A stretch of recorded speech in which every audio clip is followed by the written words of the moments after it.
Rebecca, thank you so much for joining me today. Could you please tell me a little bit about yourself and what you do? Yeah, thanks for having me. So I'm Rebekah Gomez. I'm the founder of Superheroes Eat Plants, and we do three main things at the moment. We've got a social media page which raises awareness and educates on the reasons behind veganism and a plant-based lifestyle. We have got a Qatar's first plant-based cafe, which is at Doha College in Al Wab, and we're really proud of that. We think that's probably the first in the Middle East, and are currently speaking to a number of other schools at the moment, which is exciting. And then the third thing is I personally go and give speaking engagements with, I used to speak to various schools, and now I speak to the business communities and to parents, and I do that all on my own time, and that's all free of charge. Could you tell us a bit more about your background and what made you decide to become vegan and commit your life to spreading the word about veganism? Yeah, it seems like a while ago now. So there were a number of things happening at the same time. Ironically, I was 39, and I really wanted to be in the best shape of my life for when I was 40. And that took me down the route of my focus was how I looked. And that took me down the route of, ironically, the keto diet, which was very high in animal protein and fat and very low in carbohydrates. And I got to a point, I was doing a lot of CrossFit as well, and I think I probably did achieve my goal. I think I was certainly very happy with the way I was on my 40th birthday, and I tried to continue that afterwards. What then happened is I started to feel, especially when I was working out, I was having aches and pains here and here and here and my back, and I started to think, oh, maybe I'm just too old for CrossFit, maybe this just isn't for me. And I didn't ever think about the diet that I was eating, and I continued on this keto regime. And one day I was chopping up some chicken, and I remember thinking, this is not sitting right with me. There's something not right about this. And we've always been in the animal rescue world in our family. And I was thinking to myself, I'm rescuing these cats and dogs, but I'm also eating these animals, and actually there's nothing different. And I used to keep chickens when I was little as well, and I remember cuddling up to them. And I had those thought processes. Also, what was happening at the same time was my son, who was 2 at the time, 2 or 3, he never ever liked eating meat, and he always pushed against it. And as parents, and I'm sure many people will recognise this, we were saying, you've got to get your protein. And we would bribe him, and these meals would end up in tears, and it was a horrible time. So all of these three things collided, and on a Saturday night, I remember saying to my husband, that's it, I'm going vegan for the next 5 days. I had no idea how to do it. I do enjoy food, and that was lucky, but I still didn't know how to start it. The next day, and I remember, the other thing is, I remember my husband saying, that's okay, but you don't become a preachy vegan, and I'm never going to become vegan. And ultimately, those two things did end up happening. So the next day, I remember being, okay, I could do my cereal, that was fine. I'd already ditched dairy anyway, so that was okay. Lunches were salad, and then I ended up just having spaghetti for like 5 nights in a row. I didn't know, I just thought, okay, pasta's made of wheat, I can do this. And on the first morning, I woke up and I thought, oh my God, I haven't harmed a single animal. I didn't hurt an animal to eat my food today, and that was amazing. And I remember waking up on the second morning, I had all this energy, and I was like, oh, and I knew nothing about veganism then. I just knew I wanted to give up meat. So I had all this energy, and the other thing that I hadn't connected with diet was I had very, very bad psoriasis, and it was all around my head, and it was really raw, and it was burning. And I was thinking, I don't know how I'm going to sort this. I remember getting my daughter's nappy rash cream, going, oh, put that on there, maybe that will help. And within 3 days, it was gone. It was all gone. And I still didn't, I knew it was probably something in my diet, but I didn't know what it was. My mum was staying with us at the time. And on the 5th night, the thing that I'd really missed was ice cream. So we went and had ice cream, and the next day all my psoriasis came back. So I knew then that dairy wasn't right for me. 3 weeks later, I was doing CrossFit, and then I realised that I didn't have a single ache or pain. My elbow, my shoulders, my back, my knees, it had all gone. And then over the course of time, I started to look at actually the benefits of switching out my animal protein for plant protein. I didn't realise the impact that I was having on the environment, and that has subsequently moved right to the top of my priorities these days. And I never really understood the real impact of the animals. Obviously I knew where our meat came from, but I didn't understand the true horrors and the torment that these animals have to endure for the sake of our tastes. And so actually, all of a sudden, all my values became congruent again, and I started to feel mentally much stronger, much calmer. I felt as if I felt more compassionate and kind about the decisions I was making, and there's been nothing bad about it, and now it has become my life's work spreading this message. It sounds from that account that the health benefits of veganism are quite compelling. Do you have any examples of stories from your friends or your family where veganism's really benefited them? Well, yes, actually, because ultimately all of my family have gone vegetarian or vegan now, and actually they've gone plant-based. But the biggest thing is, I mentioned my son earlier and how he didn't want to eat meat and he didn't want to drink milk, and we were forcing him to do that. And he had just come out of hospital. He was born with pneumonia, and he was in hospital for the first 10 days of his life.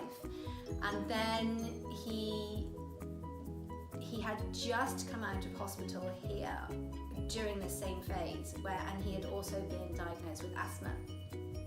And they don't diagnose it until a child becomes a little bit older, but they were sure. And he'd been in hospital on the various machines and the oxygen, and for anyone that's had a child in hospital, you know how devastating that is and how worrying that is. So when I decided to go vegan, and I really researched it, my husband and I really researched whether or not it would be healthy for the children, and we concluded that we thought it would be. I said to him, look, I am going to stop eating animals now, would you like to join me? And he said, yeah, I don't want to eat animals anymore. And then what happened is he stopped getting all of these coughs and colds, and it was always virally related. So every time he got one of these coughs and colds, it would go to his chest. All of a sudden, all of that mucus completely dried up, and it wasn't going to his chest any longer. And the inhaler that we were given the month before we went vegan, we actually gave away a year later, and he's never ever had a puff of his inhaler since, and that was 3 years ago. That's incredible. So we've got the background now to why you might want to become a vegan, but I know that lots of people are super keen to try it, and they definitely will be after they've heard this argument. But it's just quite a difficult thing to get started with. Yeah. What advice would you give to people for getting started and for trying your vegan food? Yeah, so, well, my personality style is all or nothing. Most people's personality style is not like that. Yeah. And so the usual route is to gradually do it. But what I would say is you need to find your entry point. So there are 3 main reasons why people consider veganism. One is their health, the other is the environment, and the other is the animals. And I'm sad to say that the animals generally comes last. Oh. It is usually, for the older generations, it's usually health. For the younger generations, it's usually the environment. So you need to find your passion and your entry point. And the way to do that really is to go onto Netflix and to watch some very popular movies such as What the Health, which is the health documentary by Kip Anderson. He also did Cowspiracy, which is the environmental documentary that he did before What the Health. And then the animal side, and you know, as upsetting as these documentaries are about the animals, the reality is if we can't watch what happens to them, then we shouldn't be eating them. Yeah.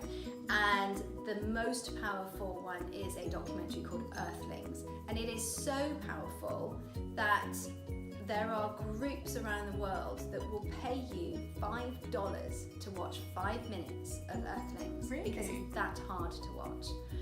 And it is narrated by Joaquin Phoenix. Okay. Watch 5 minutes, watch 10 minutes, because this is the reality of what happens to these sentient beings. So find your thing, and when you find your thing, you will just work it out. Yeah. And the way that people generally do that is they start by, some people have already given up dairy or most of dairy, so that's an easier start point. Yeah. They can close down the rest of dairy. Others, they need to start with they usually go red meat, chicken, fish, and then down to the dairy, and then the honey, because people don't often realise that honey is also not vegan. So you go this way. The one thing I would say though, if animals is your key criteria, giving up beef and lamb means that you're only going to be harming more animals, because you need more chicken and more fish. So think about that. The other thing is, when we think about animals, we often think about cows. We don't think about ocean-going animals. So people have a huge love for whales and dolphins and sharks.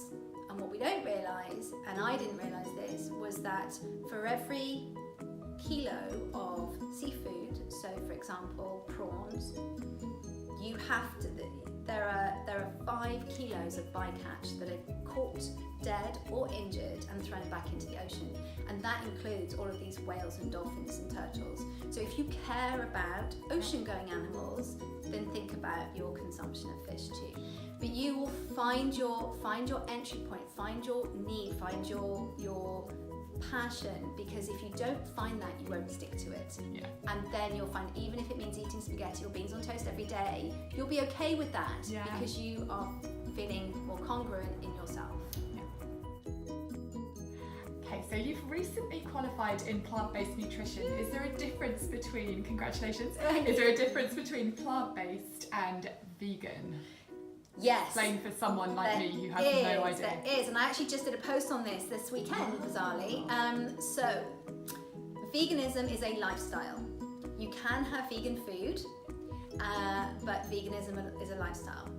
Plant-based, or whole food plant-based, focuses on the whole food. It is the healthiest diet that you can have. It has proven to reverse heart disease, reverse type 2 diabetes, reverse some cancers, and certainly a lot of chronic illnesses, especially inflammation-based illnesses. So you can get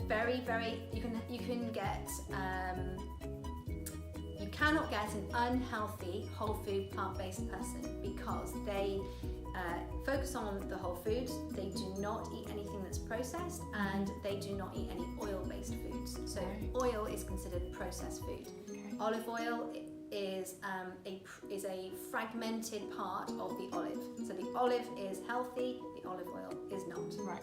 It's still fat, it still gets into your arteries. A vegan person can knock themselves out on junk food vegan. So Oreos are vegan, processed meats fake meats are vegan. Yeah. You can get nearly everything now, especially in the UK and in Europe, that is a vegan version of an animal product. So that's not necessarily it's healthier as a general living, but it's not necessarily healthy. So vegan is about the lifestyle, it's about doing as less harm to animals as possible. Yeah. Whole food plant-based, which is what I am qualified in, is about the health and about the way we eat. Fantastic, that's much clearer, thank you. So now, could you please summarise to us all of the initiatives that you're involved in? I know, because through all of our conversations, I know you're doing so much at the moment, and I find it really exhausting talking to you. I feel like we need to clone you in order for you to cover it all. But if you could summarise your main projects and partnerships for us and let us all know how we could get involved in some of them, then that would be great. Sure, okay, so the big one is the schools. I think I mentioned that we've got this cafe at Daha College. It's on the Awab campus and the students are loving it. It's alongside the other provider in Daha College. They've had a canteen there for a long time, and we've come in as a second option for students. So that is the main focus now. During Ramadan, I'm having lots of meetings with schools about looking at either opening up our online service to students, staff and to parents, or to trialling a plant-based cafe, pop-up style in their school. So that's the thing. If people would like, school communities would like to have plant-based food within their school, then now is the time to contact us, because we want to be having those conversations before we come back in August, September time, because we're going to have a very busy summer with a number of schools that have signed up already. That's the first thing. And then the second main thing is getting speaking engagements within the business community and within the parent community as well, because students seem to be, the younger generations, they get it. They get the environmental impacts. They get the compassionate reasons. They're not so interested in the health reasons, but they're the ones that are educating upwards, and we really need to educate upwards. So my generation and above are the ones causing the issue.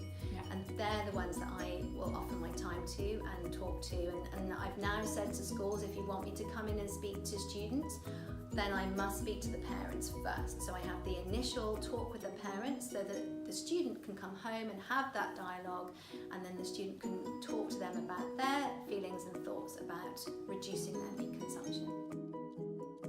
If you could leave us, I know this is difficult, but if you could leave us with one takeaway about veganism, what would it be?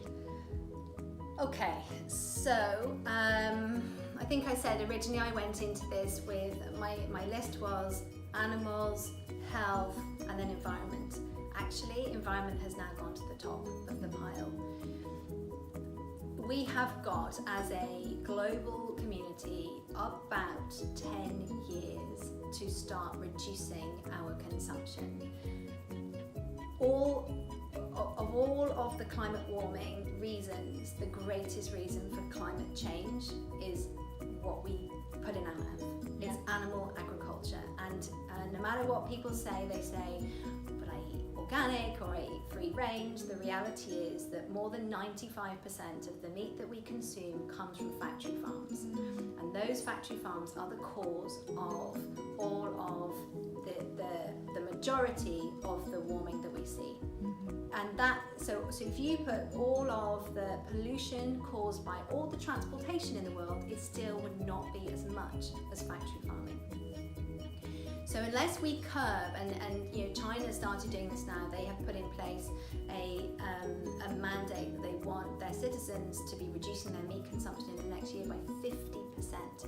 And that's really what we're looking at. We're looking at reducing our meat consumption by 50 to 75% if we are going to cool our planet. And when I go and do business talks, I say to them, you know, think about migrating populations, think about those that are displaced. That could be us, that could be us, that could be our children. You think about how young our children are today, and the reality is we might not see them grow old. If we don't sort our consumption out, we might not see them grow old. Let alone, we might not see ourselves grow old.